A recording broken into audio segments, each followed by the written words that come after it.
Hello, everyone, and welcome back to another episode of Disney Reel to Reel, a deep, deep, deep delve into the Disney animated canon. I am Wyatt, and I have absolutely no idea what I'm doing here today.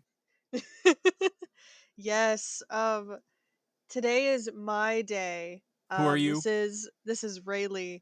And this is my day to just teach you a little bit about something that I think is really fascinating and fun.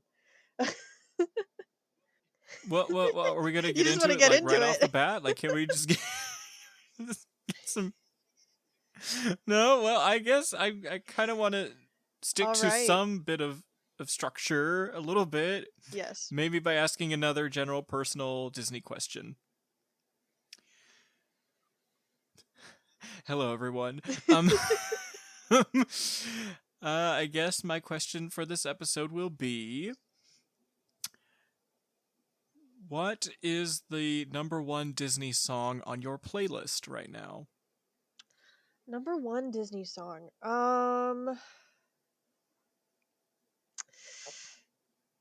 Everybody Wants to Be a Cat from Aristocats. Okay. it's it's a really good song. Mm-hmm. I like jazz. You like jazz? I like jazz, yes. Yes, you really do. I do too. You know how we feel. So, Yes. and I hate to say this, but my number one at this present moment is the title song from the Aristocats. So valid. I am getting hyped for that accordion right now. That is so valid. That's also a great song. I can't get the damn thing out of my head.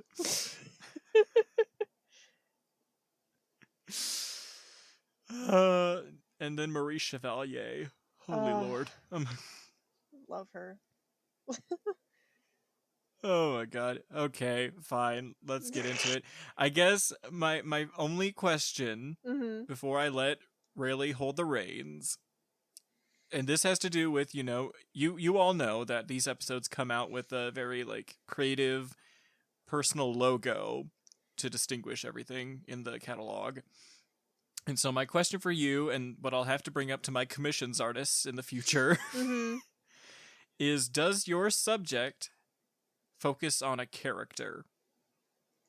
And if Kind they of. do focus on a character, are they human or not? They are not human. Okay. So what are we talking about? Would you like me to read my opening or would you like me to just say what it's about? Keep me on my toes. Read the opening. All right. April 22nd, 1998. Earth Day. Michael Eisner and Roy Disney, Disney CEO and Vice Chairman respectively, officially opened Walt Disney World's fourth gate, Animal Kingdom. The park, taking much inspiration from Busch Gardens Tampa and wildlife preserves, was the brainchild of former Disney Imagineer Joe Rohde. The park opened with three main areas: Africa, Asia, and Dinoland, USA. Plans for a fantasy-themed area of the park, Beastly Kingdom, were scrapped after budgetary constraints forced Imagineers to give up on those plans. But we're not here to talk about that. We're here to talk about a ride that wasn't built until 8 years later, on April 7th, 2006. Expedition Everest Legend of the Forbidden Mountain is a ride notorious for many things: impeccable theming, a jarring switch track that sends riders backwards down the track, and of course, the famously temperamental Yeti animatronic that still causes years in the year of our Lord, 2023.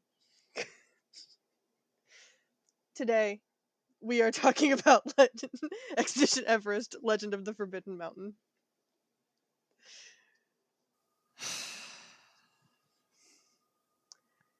So indeed. She stumped me, you guys. I don't know anything about this.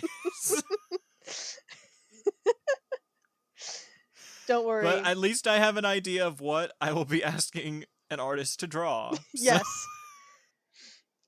Mostly this is going to be an overview of, like, generally what the ride is and kind of a little bit of history behind, like, what Imagineers did, and then, like, describing, like, the actual ride itself.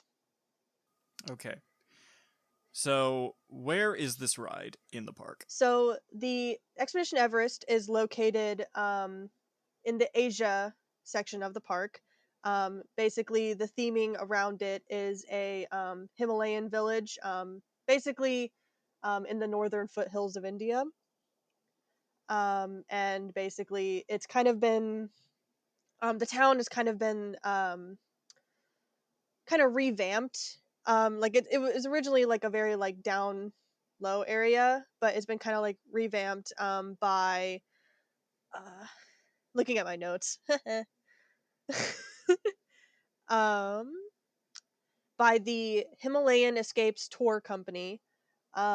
Basically they've come in and have refurbished the steam trains, and also like brought a lot of new businesses into the area to kind of like help revitalize it, and then also start a tourism industry within the area. Okay. Very rich story they've come up with. I know, it's almost as good as Typhoon Lagoon. Wasn't that a demand venture? I mean, yeah. But Typhoon Lagoon is good. I'll fight for Typhoon Lagoon. Then I'll take over Blizzard Beach. But yeah, basically, this tour company has come in and has refurbished like steam trains. Like I said, the steam trains were originally used for trade, basically like packing items on and then sending them through the mountains to different areas. But now the tour company uses them to bring them to different base camps at the different mountains that are in the Himalayas. And then Expedition Everest is specifically to go to the Everest base camp. Um, which actually, fun fact, you are not actually going through Mount Everest in Expedition Everest. You are going through Get out. You're going through the Forbidden Mountain, which is a mountain between where you are and Mount Everest. And Maleficent doesn't hold domain over there. Yeah, so that's like a fun fact that not a lot of people know. Because yeah, you're actually not in Mount Everest.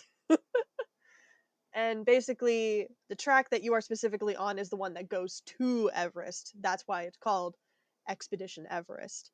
And so basically, the whole ride is you going up this track, going through this track, which just go through the Forbidden Mountain and lead you straight to the base camp at Everest. However, surprise, surprise, as hinted at in the queue and amongst, other things within this part of the Asia area, there is in fact a Yeti that is there.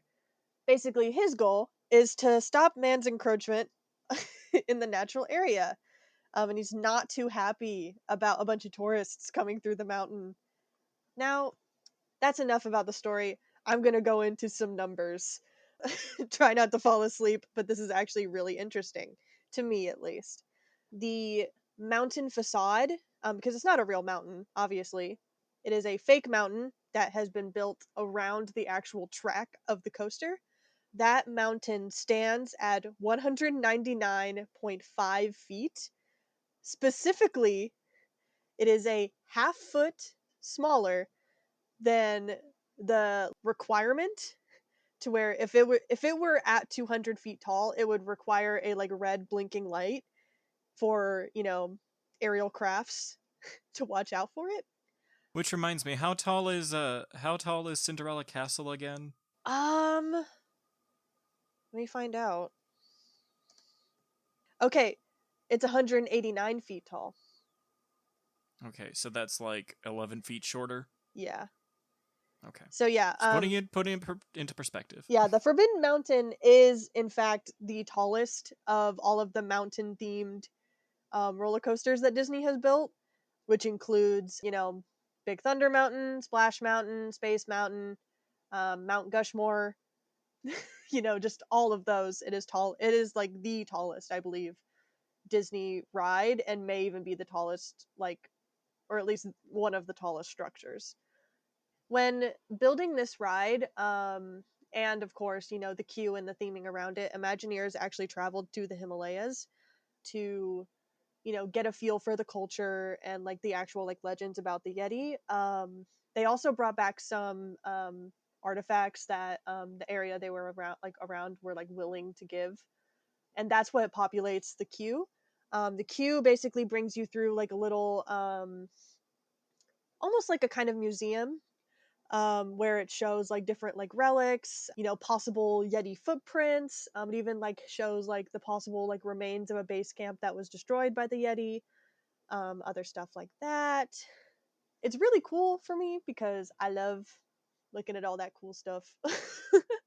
And it actually like helps a lot with like going through the queue, because otherwise it would be like really boring if you were just standing there. Before construction began on the ride, there were like, whenever they were still in the planning phase, there were actually 24 different iterations of the ride that they like debated on whether or not to build them. But of course, the 199.5-foot mountain facade with the coaster mostly being internal was chosen. And I found out that Disney didn't work alone on this coaster. Ride manufacturer Vekoma also worked on the project and helped with ride construction, which is very Yeah, they cool. helped with the Seven Dwarfs Mine Train too, didn't they? I believe so, yes. With the ride actually being built, it was originally built to only support 4 trains at once, which basically means that on the track at all times, there would only be 4 trains going. And with that, they had 8 block zones. Basically, block zones are spaces of track where only one train can occupy. And in between those block zones, there are brake runs, which would basically stop a train if the block zone ahead was occupied. And honestly, that was probably like the best that they could do, with the space that they had. Because I mean, it is a very large coaster, but it is also a very contained coaster. It's more vertical than it is horizontal, so it's a lot better if they have less trains. Therefore, they can, ease the weight that is on the track at all times. Plus, However, also, isn't that like the oh, that's like the only Disney World structure that you can see like outside of the resort, I uh, believe. yeah, Because we've seen it pretty every time we've much. gone through Kissimmee. Yeah, yeah, it is pretty much the only one that you can see outside. Yeah.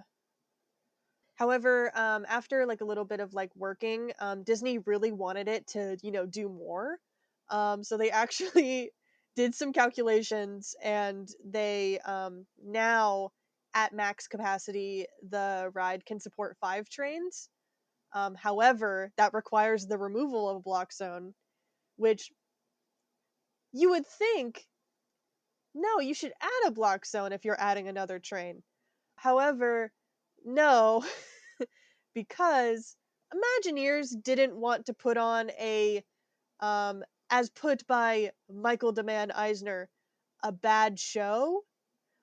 So they actually removed one of the later block zones, which was before the actual like unloading area, where basically if the ride got backed up, basically the train that is, in the block zone previous would stop in the transition area between,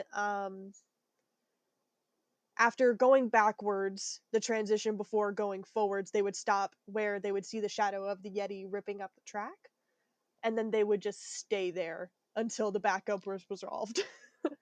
And they did that because they didn't want people to be stuck at a more awkward area, which was, I think, it was like right after one of the like later drops. And honestly, it's really stupid because honestly, being stuck in that dark area is a mistake because it really freaks people out whenever they're stuck there and they're not moving. And there's actually like a lot of people who have panic attacks in that area if the trains do get backed up that far.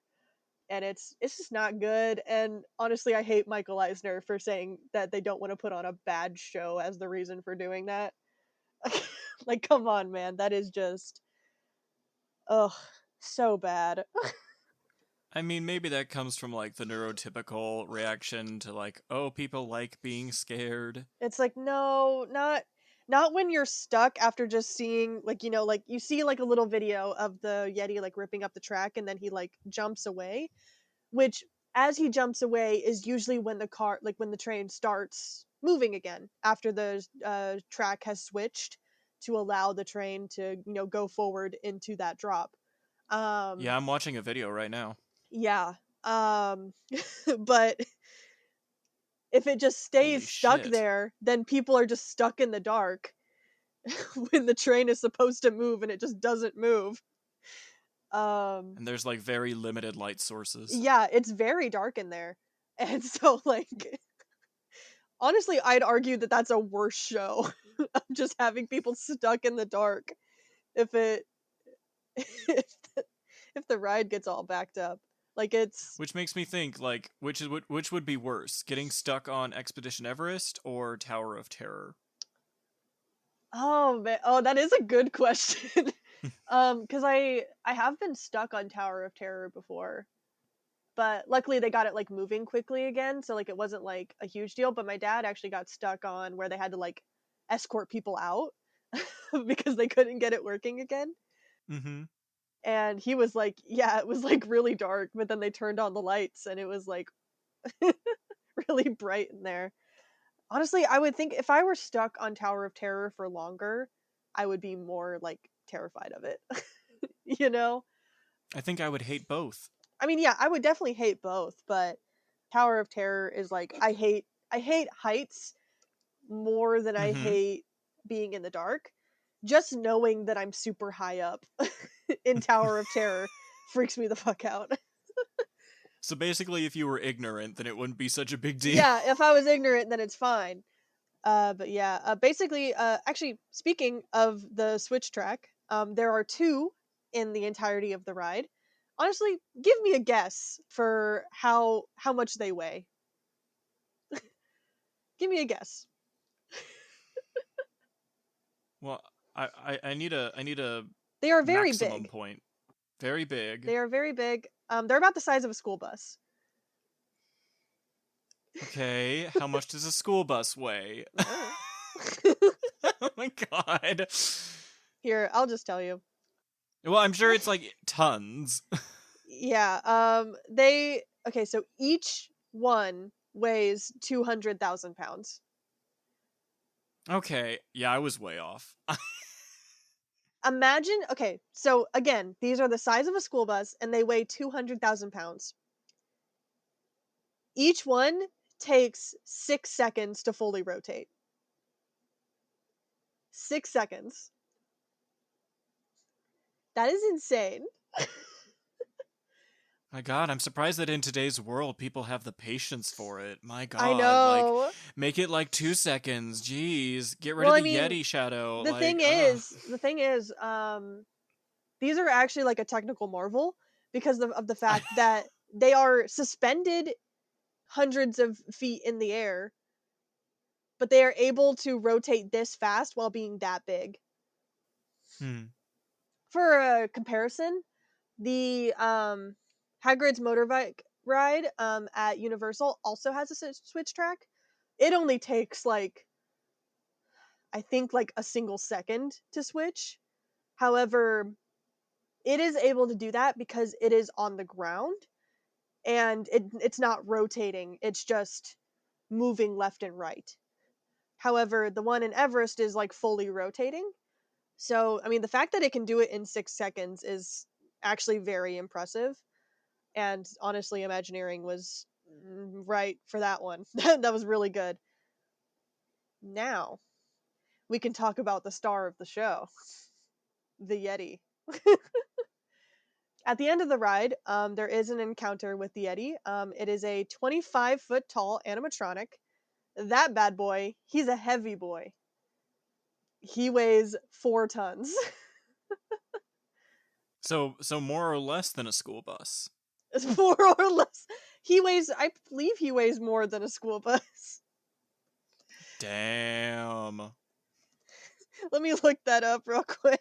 How many tons is a school bus? Who would have thought I'd be the one asking math questions today? Actually, he weighs less than a school bus. Okay. Oh, but that's fully loaded. Okay. Like Herbie.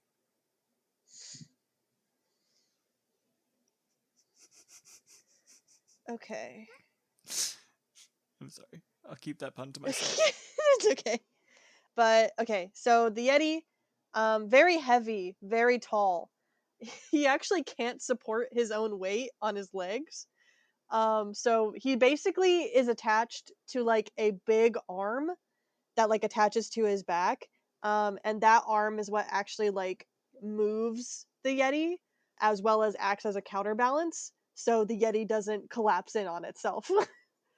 um I'm sorry. I'm just imagining that right now. yeah. So the Yeti has 2 modes, A and B mode.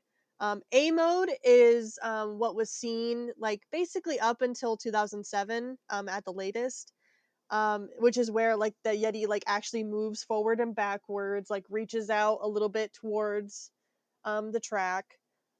He's being grabby. Being Yeah. grabby, yeah. Um, However, that mode was like it don't again like the latest it was seen like in video was 2007, but some people claim it was earlier or later that it was switched off.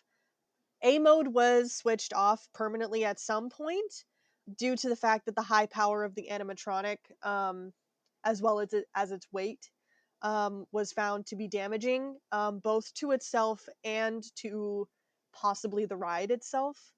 With the way that everything in Everest is constructed, there's like 3 layers basically. There is the mountain, there is the supports for the mountain, and then there's the ride itself. And none of those layers like actually like touch except for like the supports of the mountain and the mountain. There's Which reminds me, I've always wanted to ask this question. uh-huh.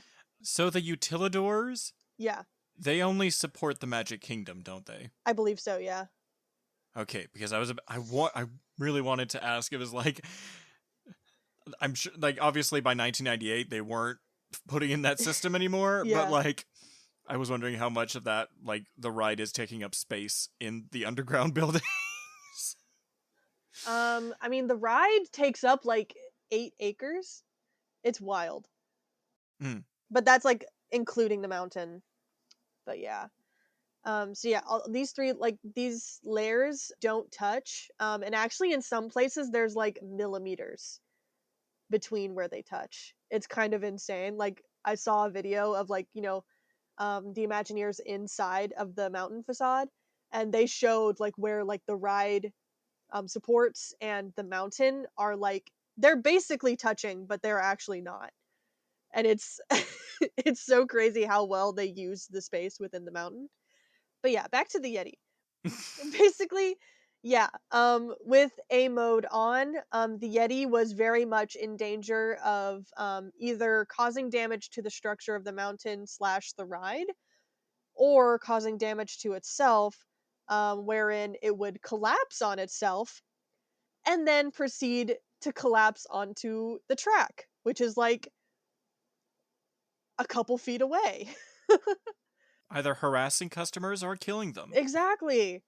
So basically, to preserve the integrity of the ride, the Yeti was switched to B mode, which is basically like no movement at all. Which again, at the latest, was 2007, maybe a little before, maybe a little after. He'd already been through his 104 days of summer vacation.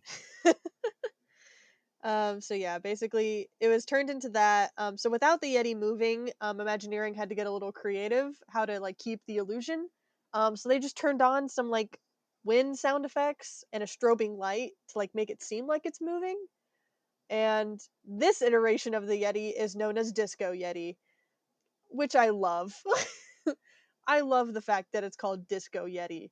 That's so fun. Do you think there'd ever be a special event where they'd put an afro on him? I wish. Oh my gosh, I wish.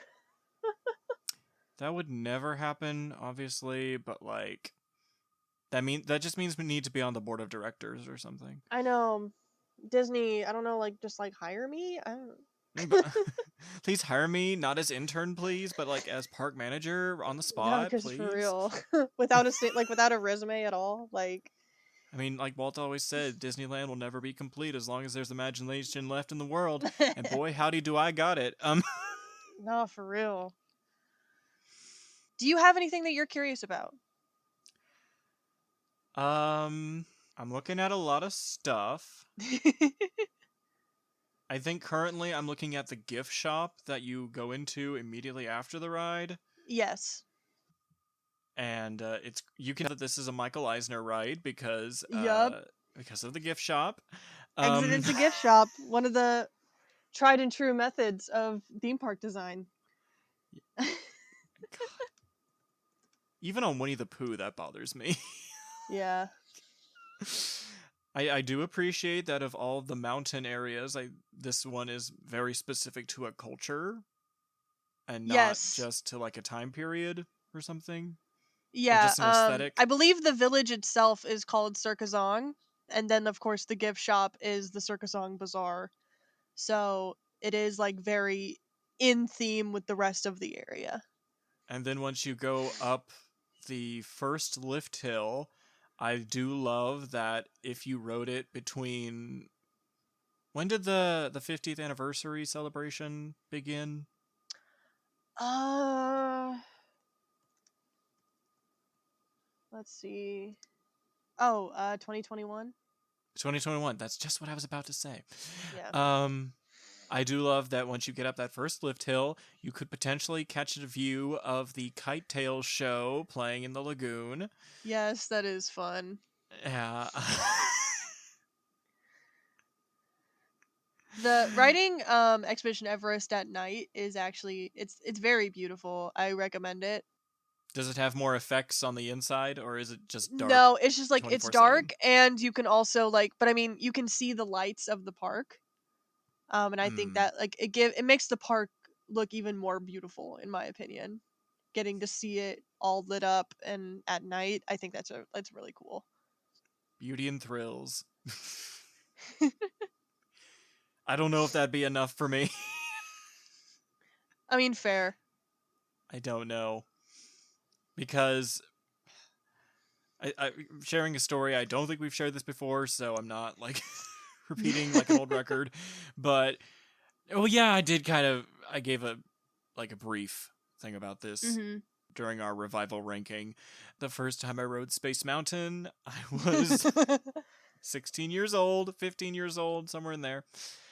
And of course, the ride is 80% pitch black. Yeah. And I screamed at the top of my lungs with each drop.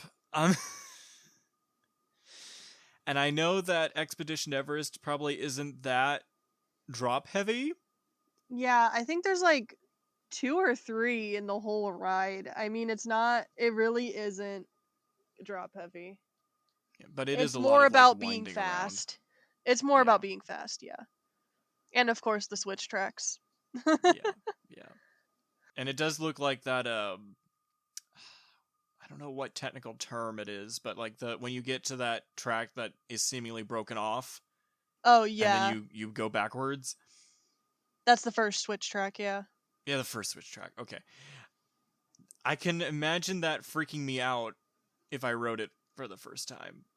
I mean, yeah, Like, whenever yeah, I there's first obviously a wrote it, difference between like if watching yeah. it and actually being in it. It's a lot better if you're like in the middle of the train or in the back of the train. If you're if If you're in the front, it's really freaky, because it genuinely looks like you're like hanging off. But like if you're in the middle or in the back, then it's like not. It just looks like you're heading towards, a broken track. Heading towards death, yes. Yeah.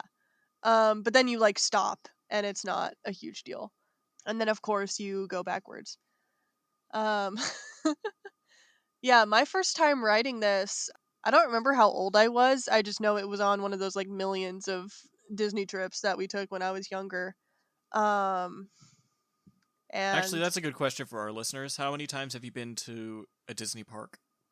geez. Cause I mean, up until like 2007, I was going twice a year, and then it like thinned out Because of the recession. because of the recession, and both my parents lost their jobs. So, uh, I gotta do math. Okay. I came prepared So today. I didn't know I'd be asked this question, so I'm not prepared. 3, 4, 5, 6, 7. So 4 times 2, probably like 20 times. Jesus. 16, 20, in that range, if I add up correctly. This is an estimate because Yeah. I Yeah. suck at math. But yeah, before 2007, I went 8 times. So, you know. No, sorry. I mean, over, like, between 2003 and 2007, I went 8 Okay, times. okay. Because I went twice a Okay. year. So, Yeah. Okay. yeah. Okay, so I was So just I would thinking, assume like, I went another 8 times in between then. yeah. And then how many times did we go together? Was it twice? Twice out of 20 times. Oh man, I'm just thinking, like, if I ever had the privilege of going that many times, like, when would I want to go? Would it want to be? Honestly, Would it be when Eisner was on the throne? Would it be when Iger was there? Would it be when Chapek? Oh no, it wouldn't be for I don't Chapek. know. Ever. I don't like a lot of Eisner's decisions, but a lot of his rides I do like. I think I might go with Iger on this one. I mean, most of as, the as times I went, it was under Iger, I believe. yeah, and I feel bad about that because Iger is more prone to IP stuff. Yeah, that's why I liked a lot of Eisner's stuff, because a lot of it wasn't IP based. Yeah, And but actually, I believe Expedition Everest was Disney's last non IP based attraction. I would believe you. I don't remember where I came across that, but I'm pretty sure I read that. What about Mystic Manor? Well, it's a sister to Haunted Mansion, so. Yeah. But let me see. Mystic thing. I mean, the Haunted Mansion is an original attraction to Well, the Mystic park, so. Manor. Okay, so Mystic Manor, 2013. I mean, that's another thing where like, would it count? Because like, it is basically a clone of Haunted Mansion, just without ghosts because of Hong Kong traditions.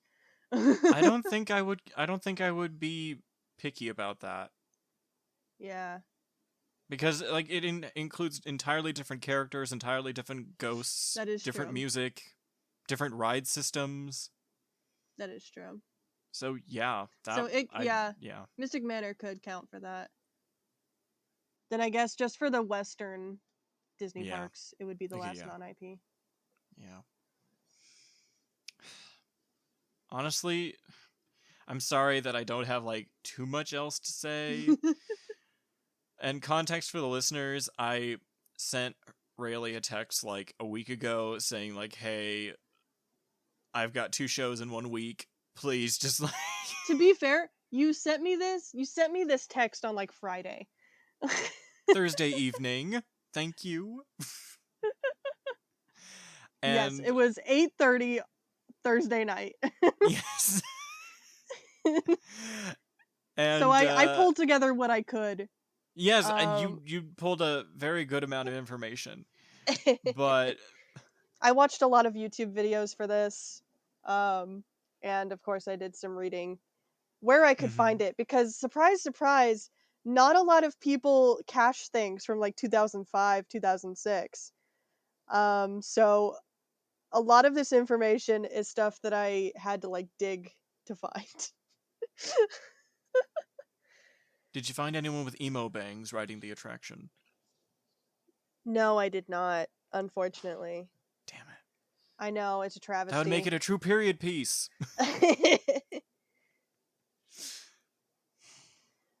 I will say I did. Hold on. Oh, what was the show? Oh no. Because there was like a special filmed for some TV show that was filmed before Animal Kingdom opened. That was really funny. Um, Okay. hold on. Oh, well, here's another fun fact. Disney's Animal Kingdom is actually accredited by the Association of Zoos and Aquariums. So it is officially a zoo. Yeah, they even got Jane Goodall's approval. Yeah, they got Jane Goodall. Where did I find this? Please. I'm desperately scrolling through my sources. This is so sad. Ugh. Okay, I can't find it right now. This sucks. This sucks. Ugh, I'll find it at some point. I'll share it with you later. Okay. But oh, I'm so sad. Because like there was they did like a whole special for the opening of Animal Kingdom on that one show that I was talking about, where it was like the Sunday show where it was like a Disney special every time. Um, Sunday show. Was it on ABC? I don't remember. Were Kelly Ripa or Regis Philbin involved? No, Okay. So it wasn't like a regular daytime talk show. no, Okay. Or Ryan Seacrest? no. Okay. Then he wasn't big enough yet. Was NSYNC there? No. Michael Okay. J. Fox was there. I Okay. remember that. Michael J. Fox was there. Then hold on. I might help you out. Hope everyone enjoys the sweet, dulcet tones of my keyboard smashing.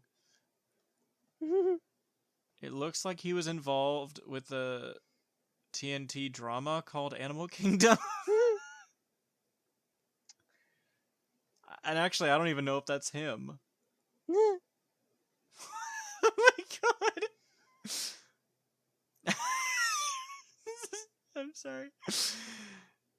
Oh my god. Hold on. Now I have to Google this shit.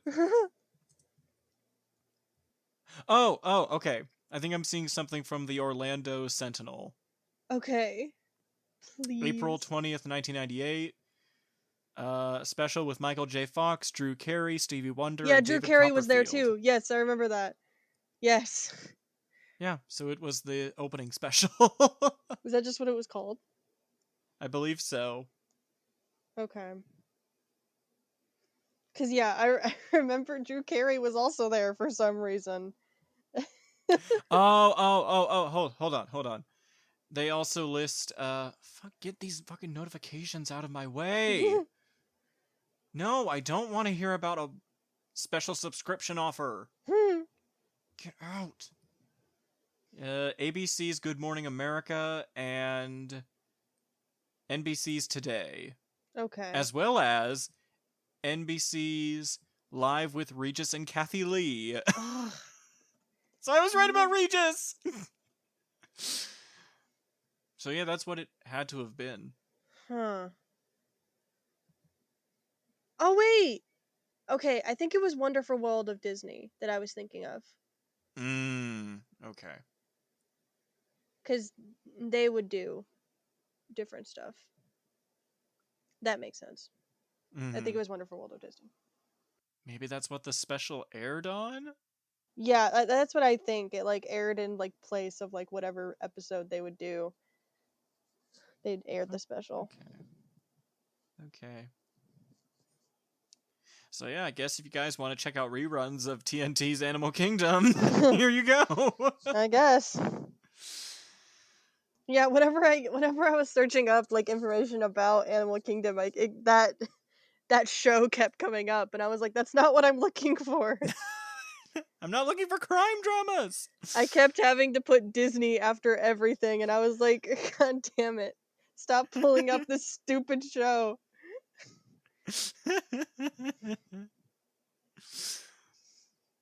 Oh, man. Here's a good question. Aside from Bob Gurr, do you know of any other, like, gay Imagineers? I don't, off the top of my head, no. I was thinking of one. He was part of the Imagineering Story, that documentary on Disney+. Mm-hmm. I think his first name was Bruce. I know they did something for the It Gets Better campaign. Oh, Zach Ridley? No, it's not him. Okay. Hold on. We're taking it back to when the fuck this video was uploaded. We're taking it back to 2012. Oh, damn it. And none of these cast members have, like, little, like, title name things next to... It's just their name tags. Crap. But there's quite a few. So, there's Michael. He's from Tucson, Arizona. I don't know if he's with them anymore.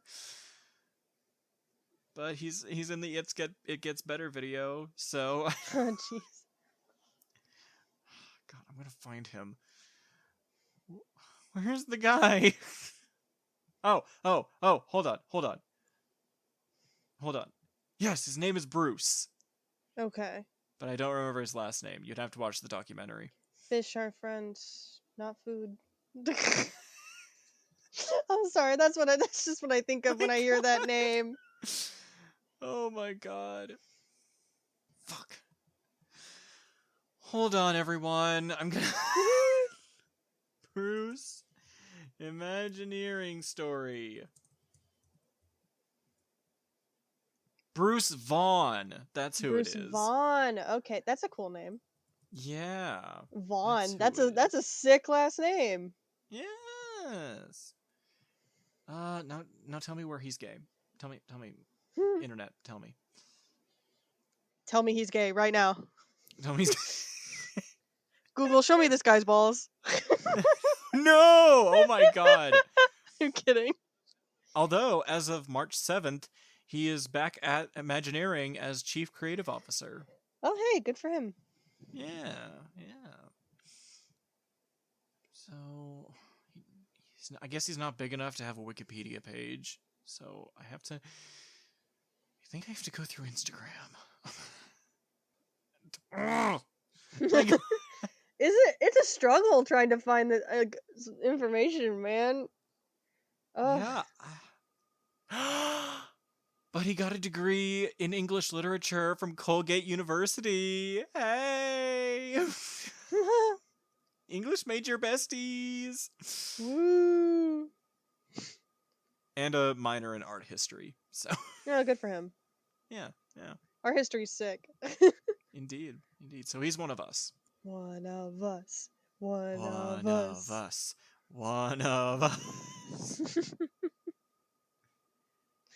Oh my god.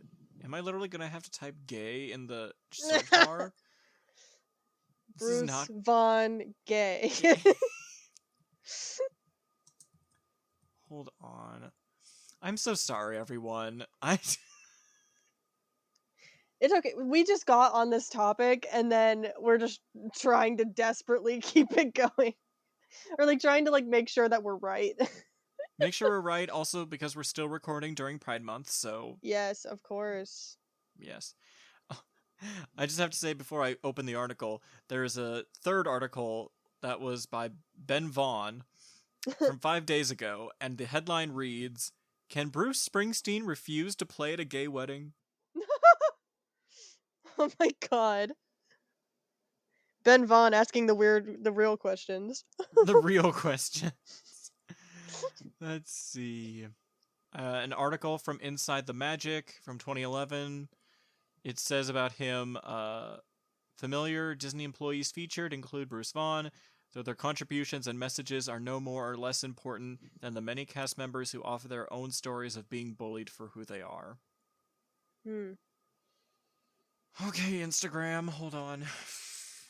That didn't answer my question. Oh, I found his LinkedIn page. Oh my god, oh my god, oh my god, oh my god, oh my god, oh my god, oh my god, oh my god, oh my god. Okay, yes. 132 weeks ago. Thanks to my incredibly thoughtful husband for the best pandemic birthday. Okay. And it's him on Aspen Mountain in a bathrobe holding a set of balloons. Honestly, good for him. So yes. Speaking of, my birthday is this week. Oh my god. The week that we're recording this. Yes. I turned 20 this Friday. Yes. So this is your gift. This is my gift, yes. Getting to talk about a roller coaster for like 50 minutes. That you love. That I love. Yes. I do.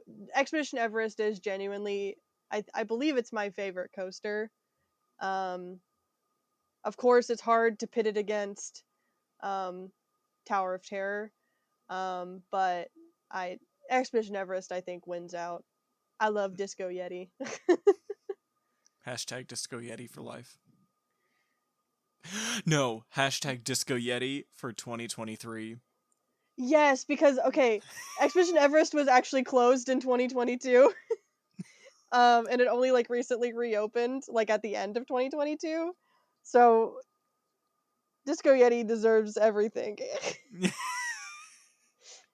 Can we make sure that it's a Disco Yeti?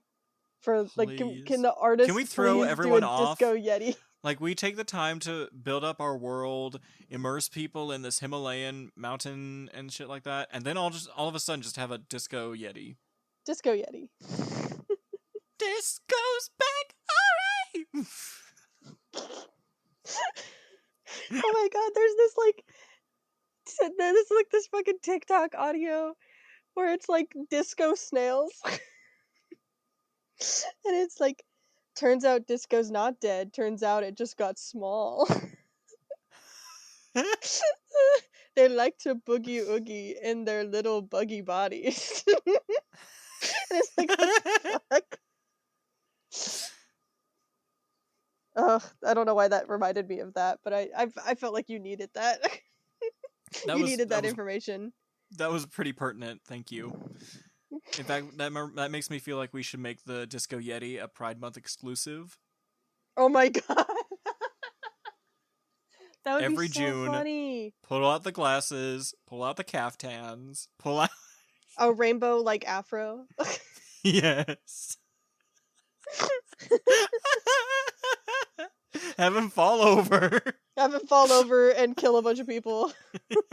Just like a real Yeti. He's slaying! Oh my god, slay! Slay. Well, I didn't mean fall on the track, but fall the opposite direction. From partying too hard. Do a death drop. No. Just kill people. No. None of your writers are gay. Excuse you, I'm there. So you want to die on Expedition Everest? Why not? It's the best way to die. Oh my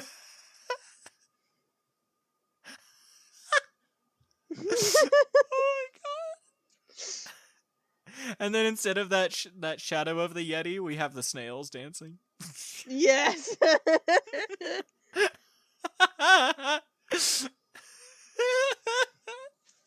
Beautiful. Beautiful. Perfect Disney, for Pride Month. You get that one for free. You're welcome. Free idea.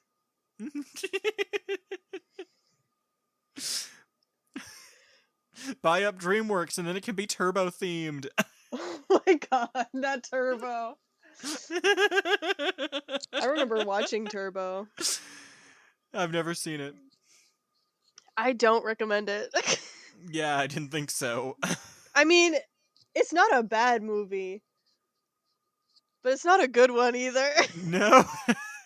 It's about it. Cars might only be slightly better than it. Cars is definitely better than it. Cars is way better because it's cars being cars. I don't need a snail Two being a car. cars chilling in a car shop, 5 feet apart because they're not gay. Oh, they're very gay though. I know that I made the right choice. In Look. what? My best friend. Look, man.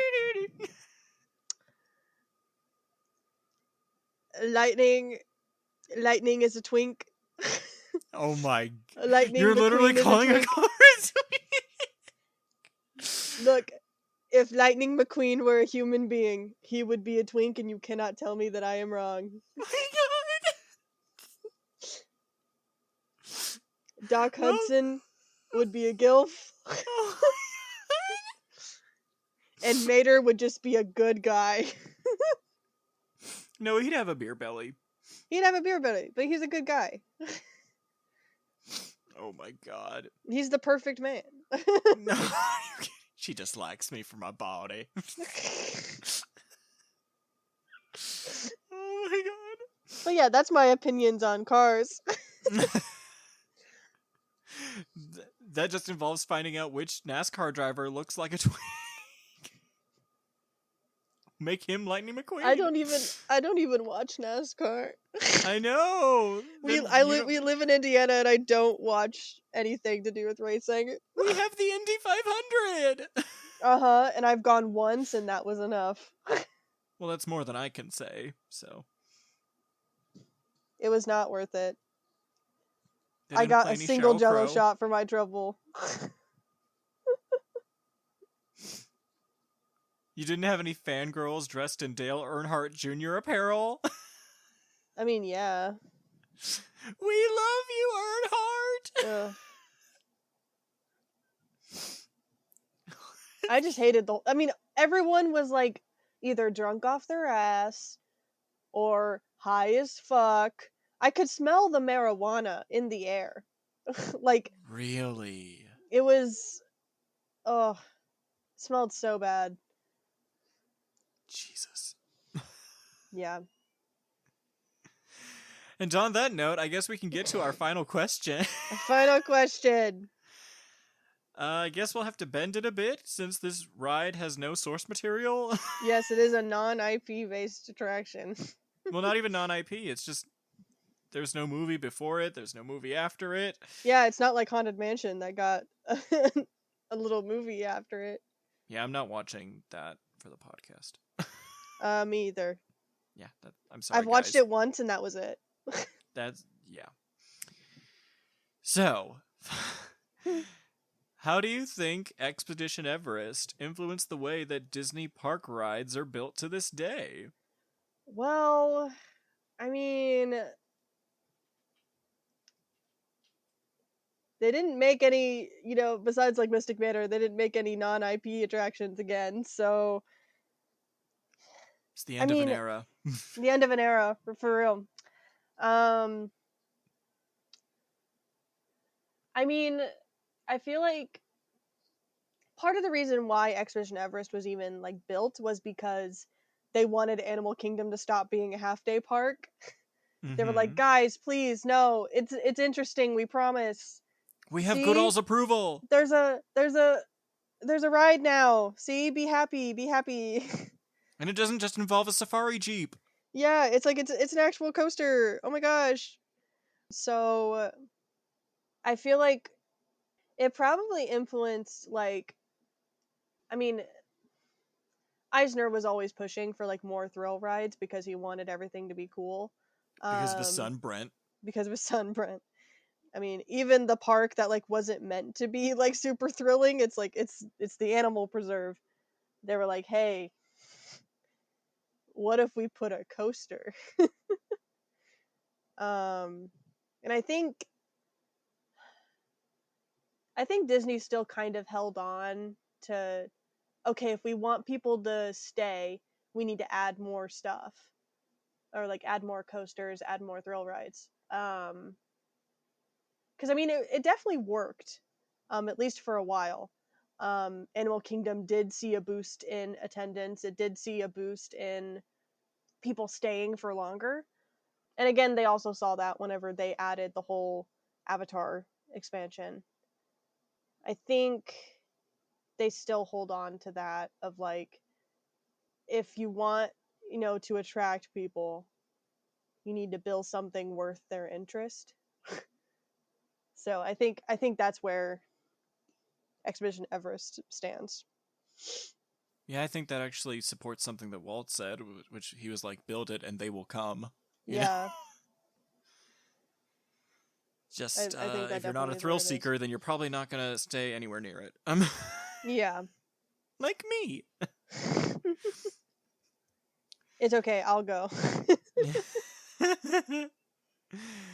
I would say maybe it's influential because it's the last creative risk that Walt Disney Parks and Resorts took Hmm, on the western side of things. I would say that, yeah. Nowadays, it's like they are losing so much confidence in their parks that it's like they have to put IP everywhere in order for people to be interested. And it's so annoying. Yeah. Uh, The one that upset me the most wasn't even like putting Frozen in the Maelstrom. What upset me most was them putting Frozen in Blizzard Beach. That makes me that so bad. That that makes me doesn't bother me so as bad. much. Oh, it bothers me so much. No, Epcot it had a vision and they compromised it to get people to stay. Blizzard Beach that doesn't really that suggests Frozen. No, it doesn't, because Blizzard Beach has a whole story built around it. And Frozen doesn't fit that. Well, nobody thinks about the story of Blizzard Beach. I They think about do! I think about the story of Blizzard Beach.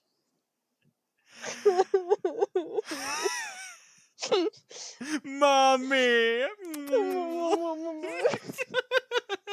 You broke your mother's mirror. I've got the dirty thumb. Now he's sucking his cum. Shut up. I'm never gonna let you live that down.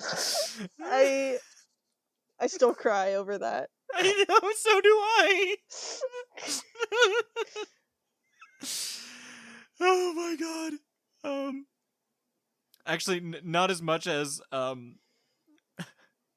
our alternate headcanons for some movies, or like Panchito and Jose Carioca, they're bisexual, and Duchess has a degree in music Duchess theory. has a degree in music theory. Oh my god. You see, the three caballeros are actually in love.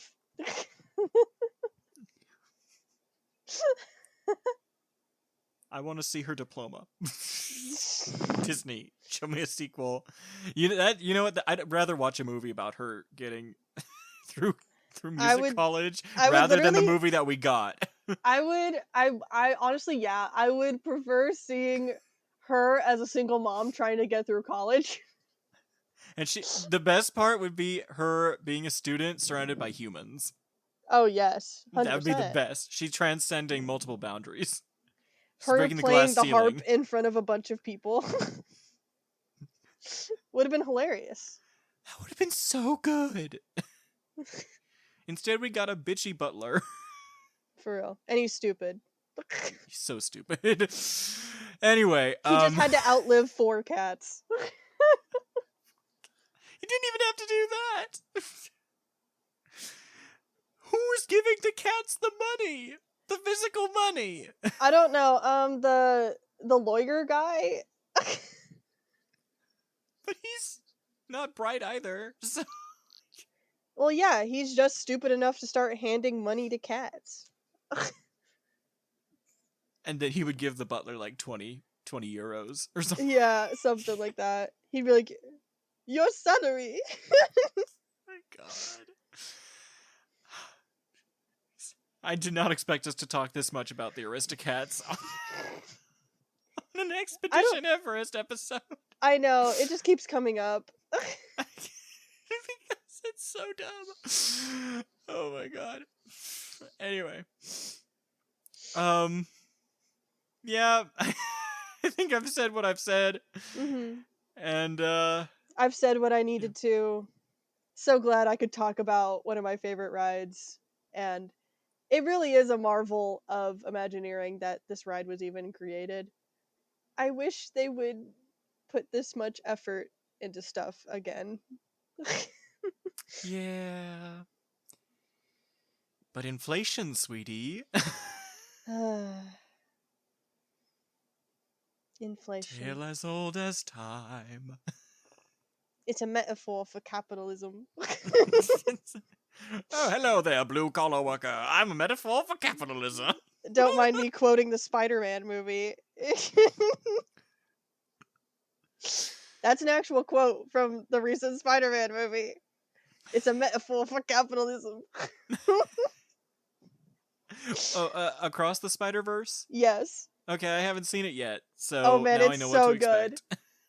Oh my god. Okay, that comes from Spider-Punk. He's like, it's a metaphor for capitalism. He has a British accent, by the way. That's why I'm saying it like that.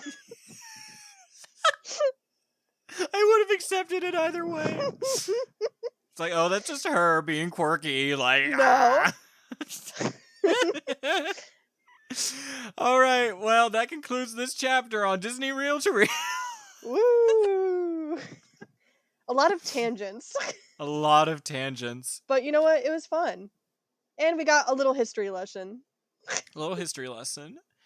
It's just maybe I would interject more if we were talking about something based on a movie. Yes. That's all I have to say. Perhaps we can find a middle ground. We can find a middle ground. In fact, I'd probably offer the suggestion that every other week we can do research on a very small Disney topic in between like our rankings and our animated movie analyses. I think that would be cool. Yeah. Because there's just so much stuff to get to, and we're doing pretty good for a bi-weekly podcast, but like except for my little oopsie last week. A little oopsie that I didn't tell anyone about, so but, sorry, it just slipped my mind. But I'd let you know. I know. I'm stupid. I'm small brain. Smooth brain. Smooth as a baby's butt. All right. Where can people find us? You can reach out to us at DisReelToReal Podcast on Instagram or on Gmail at DisneyReelToReal@gmail.com. We also have a Tumblr that we haven't messed with yet. I'm working on it. But it is active. We just haven't posted yet. It is... Hold on. Sorry to throw you under the bus, but no, it's fine. I know. I've been busy with work and everything. Yeah. But our Tumblr is disreeltoreal-official. But yeah, it is there. I'm just slow. And I'm compassionate. Or empathetic. That's the proper word. I have a lot of things going on that I am trying to juggle. Yes, we both have lives. We do. That's why we are actual adults. That is why these episodes come out like once or twice a month. So yeah, like our rankings, I've split the majority of them up into 2 parts. Yeah, and I don't know if people like it. I don't know if they don't like it. I just know the numbers have gone down. Oh man. But yeah, we're doing our own thing, so fuck you, I guess. Yeah, I mean, this is for our entertainment. Well, I mean, we want people to join. People to listen. We want people to listen and to like, talk about it. But I mean, this is also so we can talk about stuff. I hate to make it seem like, we're just like those 2 high school outcasts who just like feel like, oh, we have a voice now. Let's shout out to the world and stuff. Like, I don't want to be that kind of podcast. True. I want to be like we are confident, we are calm, we have a reason to be here. We have as much of a reason to be here as anybody else. Yes, And exactly. yes. And also, I'm the hot one. So, bitch, I'm gonna rip your weave off if you tell me that you're the hot one. But who actually won Prom King? I did. I did win Prom King. You didn't win for your singing voice 4 years in a row.